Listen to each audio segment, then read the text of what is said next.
Joe talks about Joe. And now, your host, Joe Slepsky. Hello again, everybody, and welcome back to Joe on Joe. It's me, your host, Joe Slepsky, and we're back this week for another exciting episode of Joe on Joe Illustrated. We are digging in once again to the Action Force annuals. These are the European annuals printed in, you guessed it, Europe, and they deal with the Action Force version of the G.I. Joe team. If you're a longtime listener, you know we've been going through the annuals like from '85 all the way through 1990. Today is the annual 1991. If you're new to the show, check out previous episodes of Joe on Joe, and you'll see that we've covered the previous issues. Now, what's exciting about the 1991 annual, outside of the amazing Tiger Force cover, which we'll talk about, is that it actually has an original comic book story inside too. So today we're going to be doing the prose story. Next week we'll be doing part 2 of the prose story. But the following week we'll actually be doing a traditional Joe on Joe Illustrated of the comic book that takes place inside, the comic book issue that takes place inside. It's not just special mission reprints. There is a special mission reprint in here, but there is also a new story, and it's by Abnett and Lanning, I believe. Oh, or actually Dan Abnett and Steve White. So it's called Piece of the Action, and I can't wait to read it. To be honest, I haven't even read it yet because that's for next week. I don't want to get ahead of myself. So I'm so excited to hear everybody today, or rather, let me think. You're hearing me, but I know you're out there. So in my heart, I'm hearing you. Welcome, newcomers. This is the only podcast where I've covered every episode of the G.I. Joe Real American Hero Sunbow cartoon, the DIC. We've even covered Extreme! And we've talked about all the issues of Real American Hero 1 through 155. And now we're working our way through some of the other runs of G.I. Joe. Who knows what's going to be next for Joe on Joe Illustrated? I got to be honest. I got about 3 weeks to figure it out because I don't know. I mean, we certainly could do the Extreme stuff. Or rather, I'm sorry, the Dark Horse stuff. Which, well, yeah, that's Extreme. We could certainly do that, but that's going to be real quick. So, who knows? Maybe we'll jump right into Devil's Due. I think that makes the most sense, but maybe, who knows? We'll see where life takes us. Anyway, the best part about this show is interacting with you, the listener, our friends out there in the world. So if you are listening to this podcast and you want to contribute to Joe on Joe, if you want to be a guest for our You on Joe segments, or if you just want to say hi, please send me a note to any of our social media outlets at Joe on Joe Pod. That's on Facebook, Twitter, Instagram. You can reach me at joeonjoepod@gmail.com. Send me an email. I love corresponding with you guys and hearing from you from all over the world. It's always exciting. And, if you're listening on a podcatcher, rate and review us if available. Those reviews always help. They bring our profile up, and more people listen, and then we get more contributors. Then we get a wider variety of awesome. How great were our last 2 weeks worth of guests, man? Talking Flash with Rich Borges, and then talking with Carson Metaxas about the 3D Joe's book. I love doing those You on Joes. I said it last week. I mean it again. The Flash episode where we just talk about one specific, dig into one dude. I love doing that. So that's driven by you, the listener. So if you want to participate and you want to hear more of that content, reach out and let me know. While you're on the internet, why don't you give our sponsors, the Movies and a Meal podcast, a listen? In the beginning of time, the smallest organism gained sentience and thought to itself, I really need a good meal. Then a bunch of other stuff happened, and finally the Lumiere brothers started showing movies in France. This was all the inspiration that fellow broadcasters Brad, Keith, and Ben needed to combine these two primal needs into the Movies and a Meal podcast. The Movies and a Meal is one of the most casual and relaxing film talk podcasts you could ever listen to. These three friends enjoy a good meal together while talking all about the movies. And not just reviews. They do favorite lists, comparison discussions, genre talks, anything and everything that you can think of. They've even broken their solemn promise inherent in the name and branched out into TV talk. So I love the variety of films they bring to the table. They cover new releases, classics, cult films, often in one episode. It's really a delight to listen to, and it has something for every movie fan out there to enjoy. So if you're looking to grow your podcast library, if you eat meals, and if you've ever seen a movie, then you should give Ben, Keith, and Brad a listen and subscribe to the Movies in a Meal podcast. They've been a great sponsor to this show. I love the Movies in a Meal podcast, and I'd like all of you to love them too. All right, and make sure you give them a follow. Oscar season is right around the corner. I'm sure there's going to be a lot of great movie talk coming out of there. Before we get into today's episode, I also want to give a nice shout out to friend of the show, Ryland Grant. If you listen to the archives or you're a longtime listener, you know Ryland from way back, episode 122, which was D-Day at Alcatraz. Ryland is a screenwriter out here, and he's a talented comic book writer. I believe he won a Ringo Award. What? He won a Ringo Award. It's true, he did. And he's got a new Kickstarter out that I want you all to take a look at. It is called The Peacekeepers. Go to Kickstarter. You can search for Ryland, Rylend. That'll find it for you, or Peacekeepers. It's comic book Kickstarter. He's got like 3 weeks left to go, so he's well on his way. Ryland is he's a super great dude, but he's super talented, and he specializes both in his screenplay work and his comic book work in 1980s action. If you love 1980s action movies, Cannon films, all the Schwarzenegger stuff, the Stallone stuff, if you dig that style of story, Lethal Weapon, if you dig that style of storytelling and film and things like that, you're going to be a fan of what Ryland puts together. This one he's calling it more of a Fargo, a little No Country for Old Men style mystery, little Elmore Leonard, 100 Bullets combined in there. He's a super talented guy and a real nice guy. So I want everyone here listening to just at least check it out. Go to Kickstarter.com and check out The Peacekeepers from Ryland Grant and give it a back, or just give it a look, even if it's not up your cup of tea. Take a minute to take a glance, because I do think you'll enjoy it. And Ryland's super talented and a super great guy, so I love seeing people succeed like that. Now, speaking of success, we're talking about the G.I. Joe The Action Force Annual from 1991, and this cover is a smashing success. It is featuring the Tiger Force. Tiger Force has never looked better. They're in the desert, so the yellow blends in with the yellow of the Tiger Force. It makes me think they're either in camouflage or otherwise. To be honest, I kind of would have loved to see them they're against a blue backdrop, but on a ground that's different than yellow. But I guess it makes sense if they're going for camouflage from above. Like if they were tropping through like green grass, that would have been fun. But it's great. It's the tiger cat, the tiger fly, and the tiger paw. Don't call it the snow cat. It's the tiger cat. Don't call it the dragonfly. It's the tiger fly. And don't call it the twins 4-wheeler. Call it the tiger paw. Quite frankly, that's exciting, and that's on the cover. We can see Dusty, and then I'm assuming that's Alpine. But not Alpine? What's his name? Who drove the Tiger? Well, Frostbite, rather. Sorry, it is Frostbite. It's the Tiger Force version of Frostbite, and then I'm assuming Wild Bill. But isn't there something crazy like Wild Bill didn't drive the Dragonfly, wasn't it? Yeah, it was Recondo. That's right. We talked about it on the Recondo episode. So he can't be seen in there, but let's assume it's Tiger Force Recondo in the Tigerfly. But it's a fun cover though, and they're all drawn very toy accurate. The detail on the tires alone are worth the price of admission. They're firing against an unseen enemy. Like it's catchy.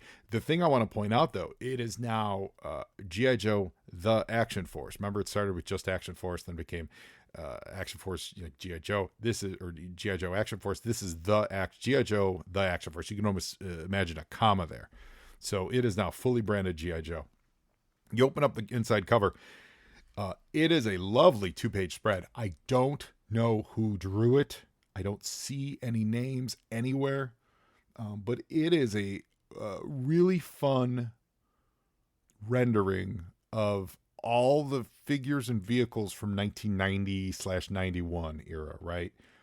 It's, you've got Snake Eyes, Lieutenant Falcon. It looks like, is that Psych Out? Maybe? Yeah, Psych Out. Certainly you got Duke there. You got General Hawk. You've got the Tiger Fly. You've got a Sky Striker in the air. You've got the X-19. Was it the Pulverizer? And then on the Cobra side, you've got Crocmaster and Raptor, that era.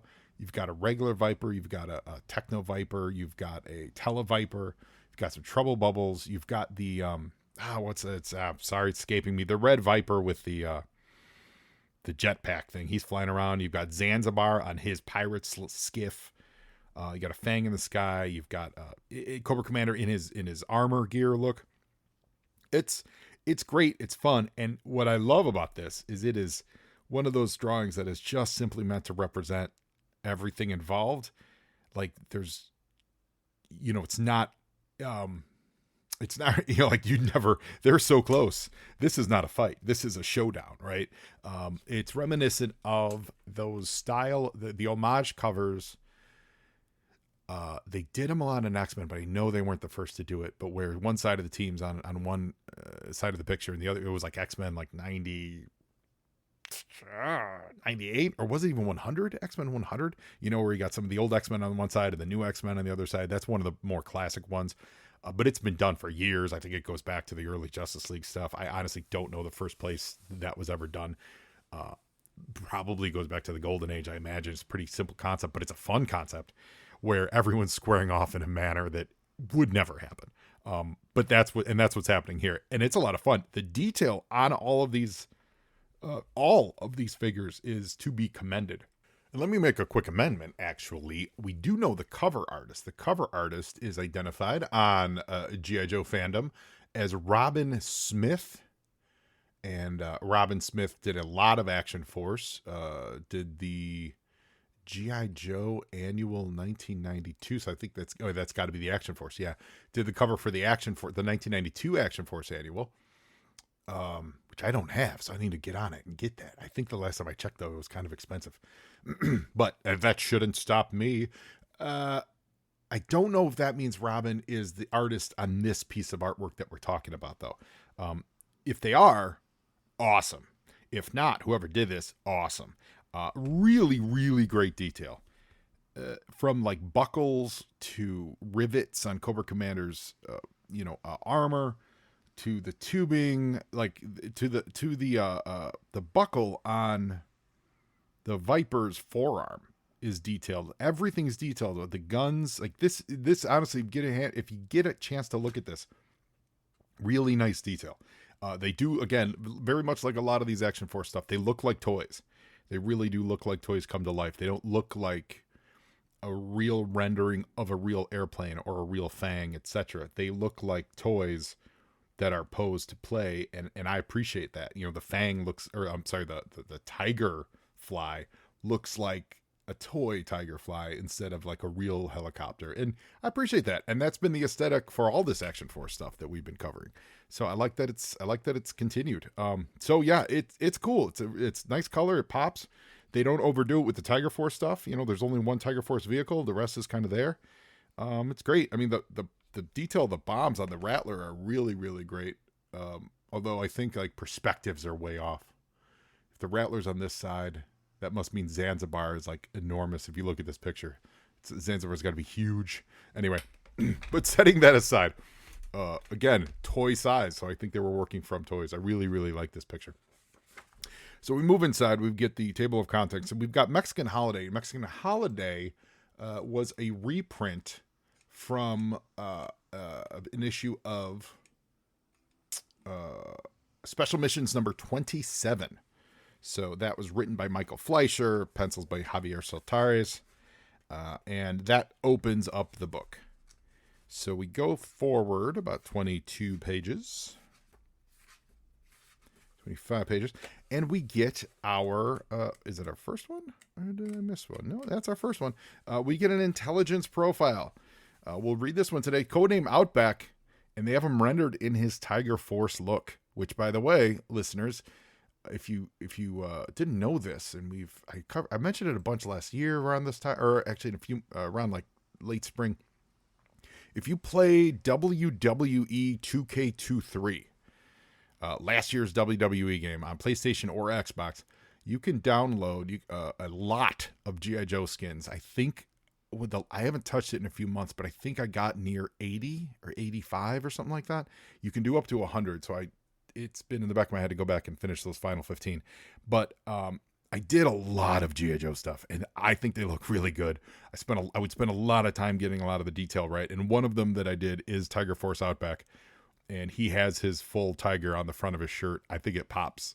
He's a fun guy to wrestle with, so check that out. If you search on Joe Pod, or is it just Joe on Joe? I think it's just Joe on Joe on that game. If you just search on that, or G.I. Joe, but Joe on Joe, I believe, that'll give you all the skins that I've uploaded, and I've covered a lot of things. I covered like the OG-13, and then I did some random ones, but then I started going in order chronologically. Mostly Joes, a few Cobras, but I really kind of wanted to get a lot of the Joes in the game, so there's a lot there. So this seeing him in the Tiger Force look reminded me of that time, because I had to piece his logo, the Tiger logo, together, like triangular piece by triangular piece in their photo editor for a couple hours in order to get the full look down, and then transplant that onto the outfit that you're building in the game. So it's a lot of fun. Anyway, so it's the file card for Outback, and it's talking about him, and he's got his white hair and he's got his tiger look. And then we go to the next page and we get a tactical arms compendium, which is about the tomahawk. And this is just a kind of a summary of what the tomahawk's all about. And this is interesting. It says the number in service with Action Force varies, but it's usually around 64 tomahawks at a time, split between 4 air mobile squadrons, a heavy lift unit, 2 SAR flights. Regular reorders for tomahawks are made to replace those lost in combat. That's pretty neat. All right. And now we get to, one more. It's Raptor. You guys, I don't know if everyone understands how excited I am to see a Raptor in the Classified series. It's dumb how excited I am to see Raptor in Classified. I think that's going to be amazing, and I can't wait to get my taxes done by a man in a bird suit. It's going to be exciting. So the story is called Action of the Tiger. So we get a Tiger Force prose story. I'm assuming it's Tiger Force. Story by Dan Abnett. Art by Stuart Johnson. There's like previous stories, there's random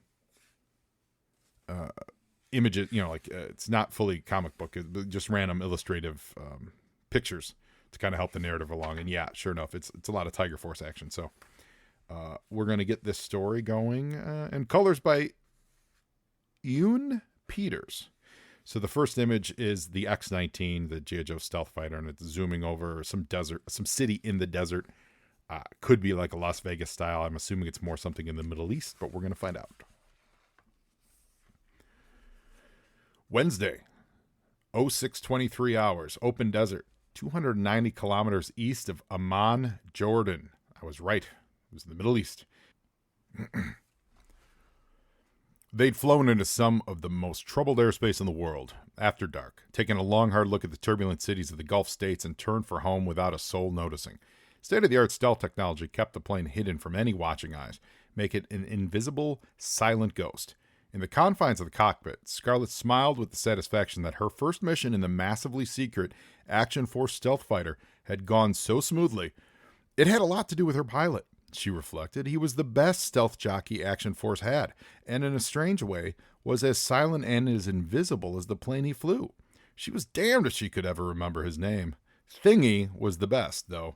Without a doubt. Presently, they were crossing the Jordanian desert at nearly ground level, their terrain-hugging computer keeping them as low as possible to avoid any unnecessary probing radar. In under 40 minutes, they'd be home. It was one chance in a million that their hyper-low altitude path took them straight over the pitched encampment of the Muhammad. Fierce nomad bandits who haunted the desert wastes. The men were just striking camp in the dawn light when the great black ghost tore out of the eastern sky with a noise like muffled thunder and crossed overhead so low they could almost have touched it. Any other individuals would have thrown themselves to the ground in fear, but not the Muhammad. I'm going to pronounce it Muhammad. Muhammad?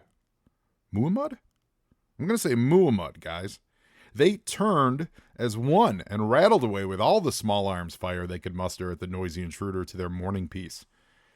Master caution lights flashed their grim messages in front of Scarlett's eyes. "I'm sorry to ruin your day," said the pilot in front of her.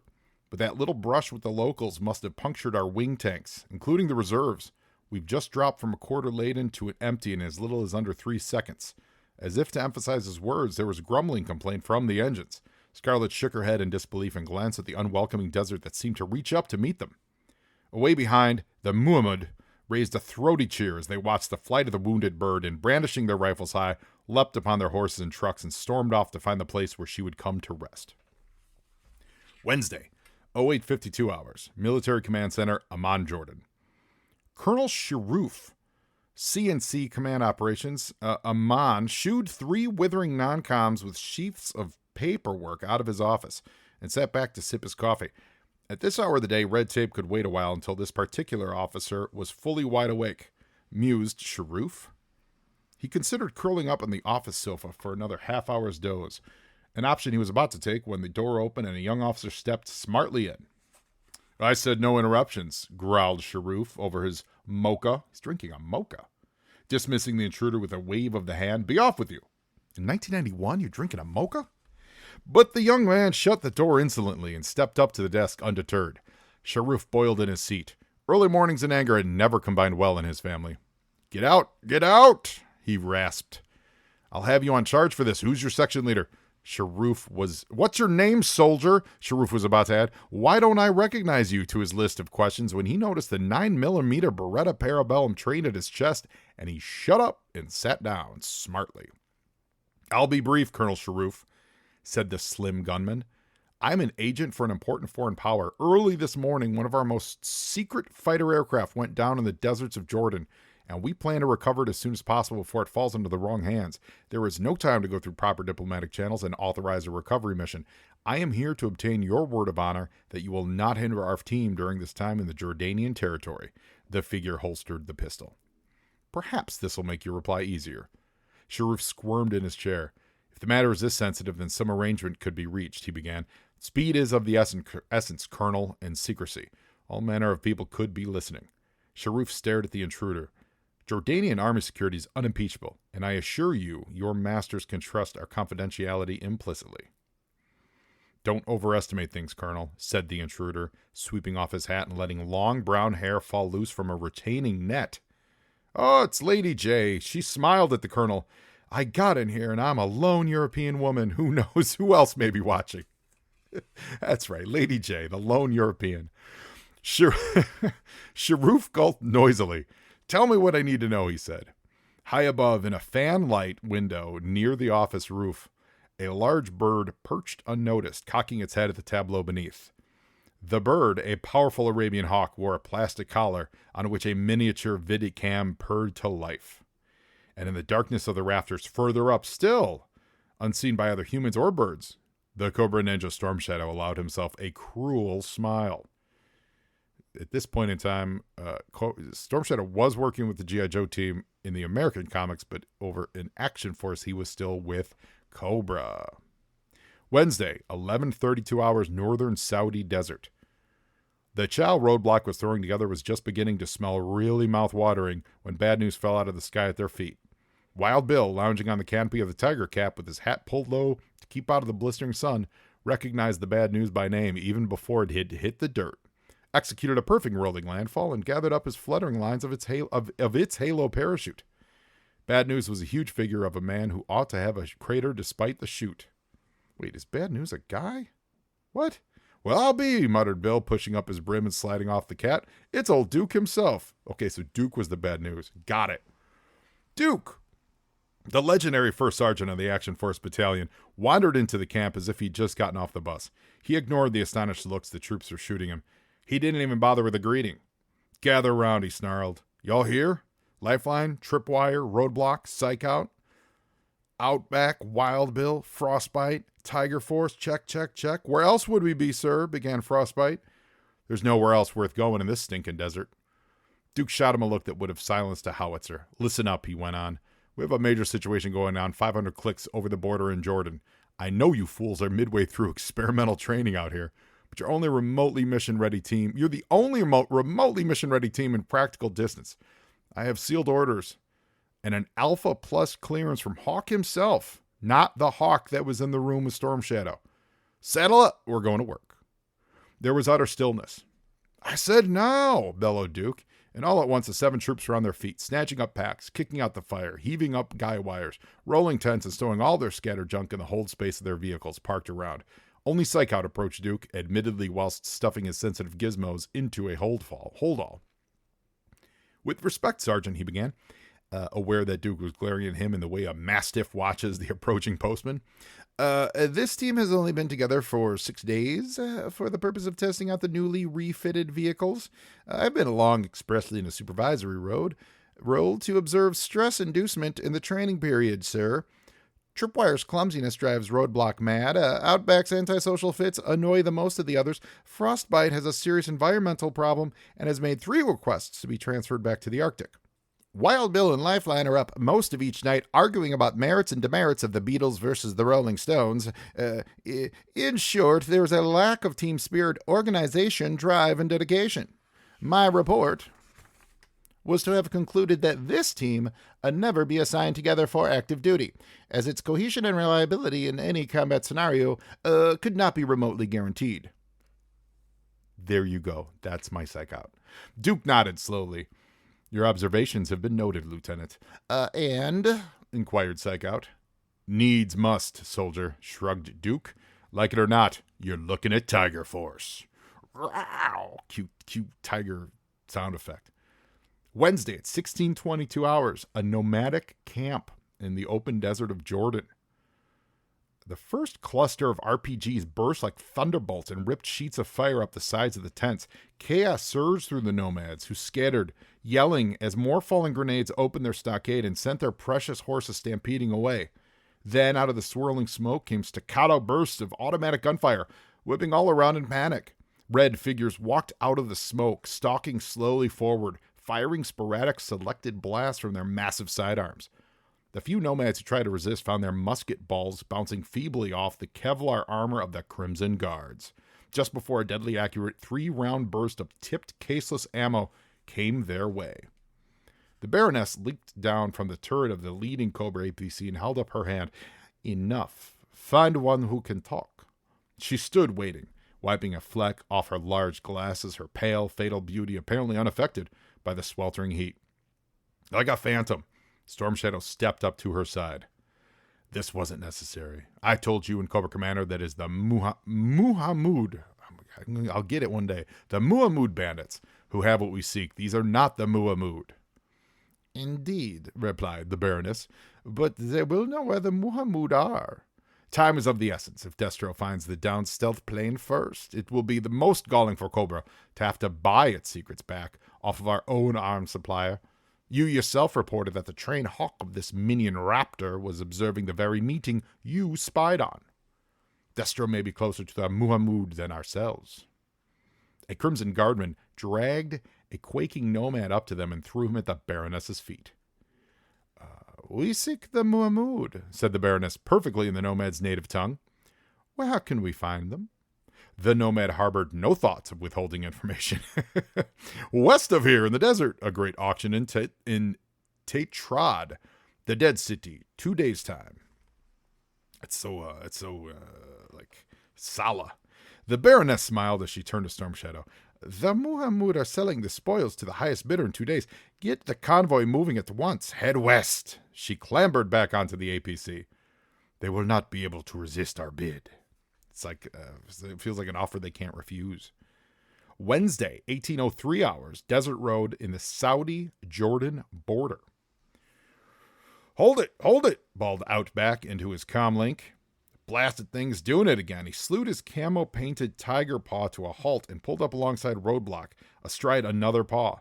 Both vehicles were captured Cobra Ferrets. That's it, Ferret. I always forget the name Ferret. Hybridized for service with the Action Force.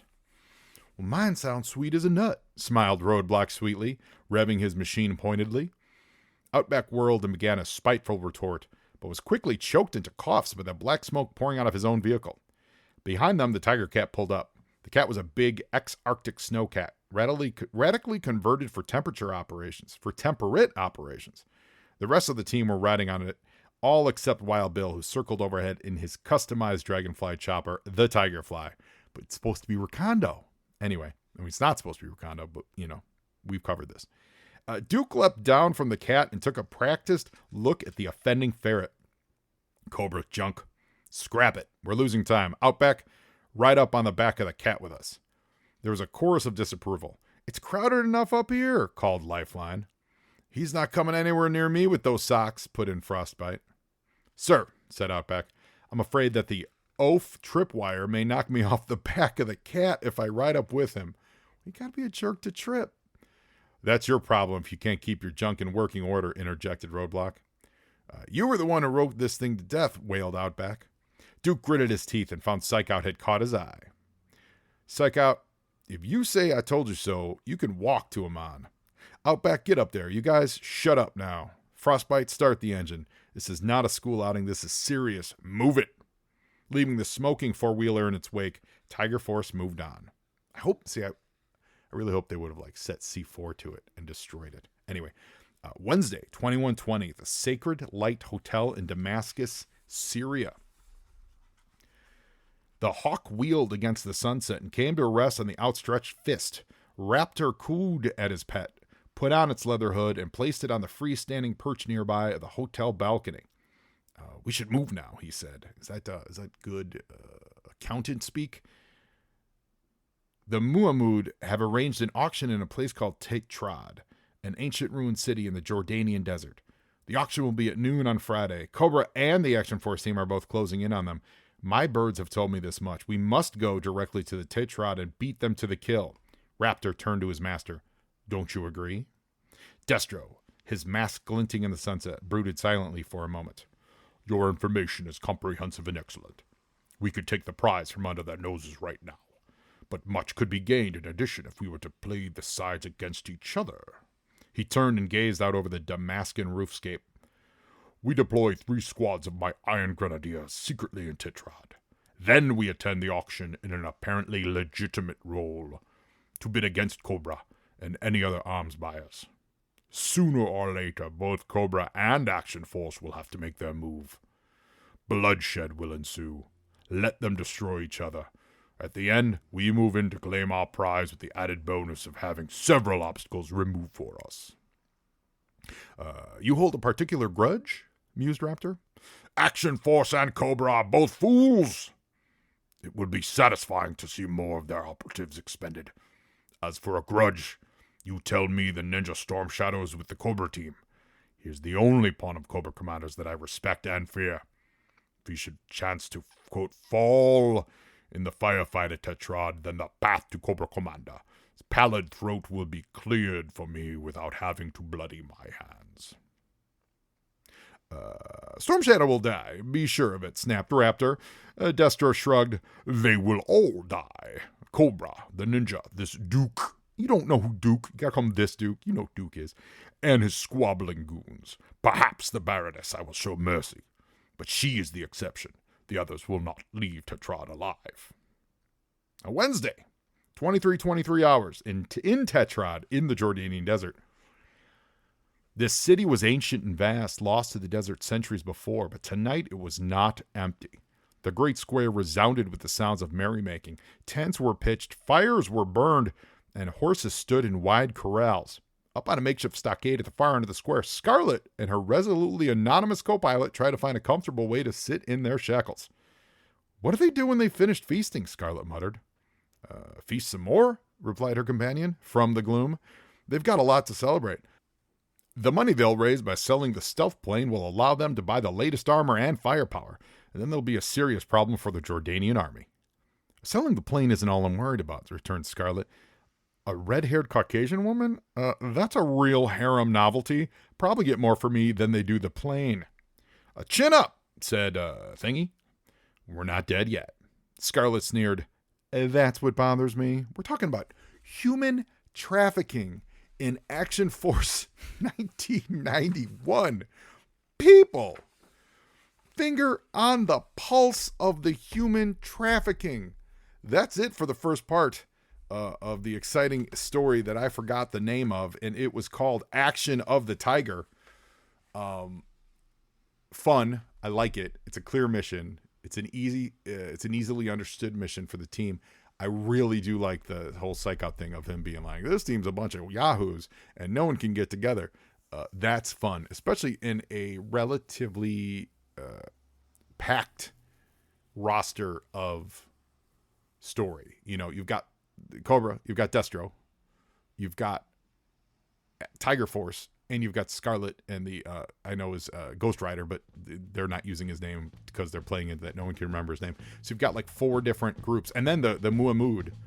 So you've got like 5 different groups that you kind of have to tell their story a little bit, even though we kind of haven't really gotten into details on the Muamud yet. But and within that, you've even just taken the opportunity to establish that the problem with Tiger Force is no one gets along, so therefore it's going to be rocky. I think that's great. I think that's really smart, really well written. Hope you guys enjoyed it. Hope you guys enjoyed my rich vocal performances. That was all for you.